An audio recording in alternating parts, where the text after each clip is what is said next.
سلام خوبی؟ سلام مرسی. داری می تمرین جسارت ها؟ بله چطور؟ من مربیام خواستم ازتون دعوت کنم یه جلسه با هم تمرین کنیم. کجا؟ اینجا یه پیست داره با هم میریم میدویم و بعدش اگر بشه غذا رژیم بخوریم با هم. اوکی؟ باشه. افتخار میدیم. مرسی.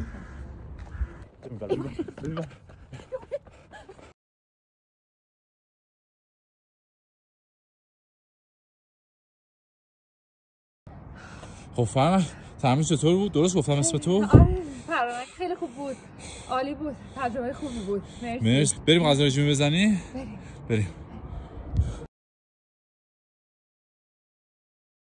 من پوریام و عزیمات قراره با کلی رفیق جدید مثل فرنک آشنا بشیم. با هم دیگه تمرین بکنیم و یه غذا رژیمی خوشمزه بزنیم تو سطح شهر.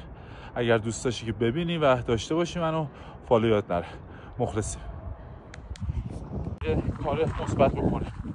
اول اینکه از دستات یه ذره بیشتر استفاده کن در حین دویدن و کمکت میکنه که مسافت بیشتری رو طی کنی. این یک. دومی که الان چه ورزشی میکنی؟ من والا کراسفیت کار میکنم یه 2 سال. کاری که الان کجا؟ سمت شرق تهران. شرق تهران. یعنی الان سنگین لیفت و اینا رو میزنی؟ بله ماشاءالله.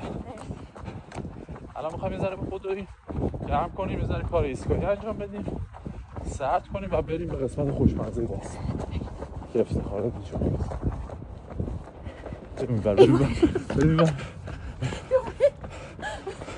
بریم. هوا هم به شدت سرده.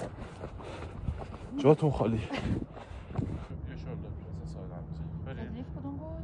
تدریف 3 تا 10 تا. بریم 3 2 1 با ما بزن.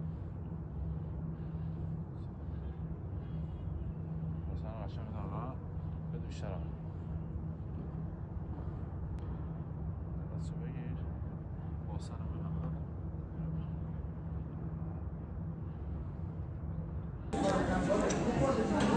اینم از غذا رژیمی. بفرمایید. نوش جان. بعد بخوریم تا نظر رو بگیم بهتون.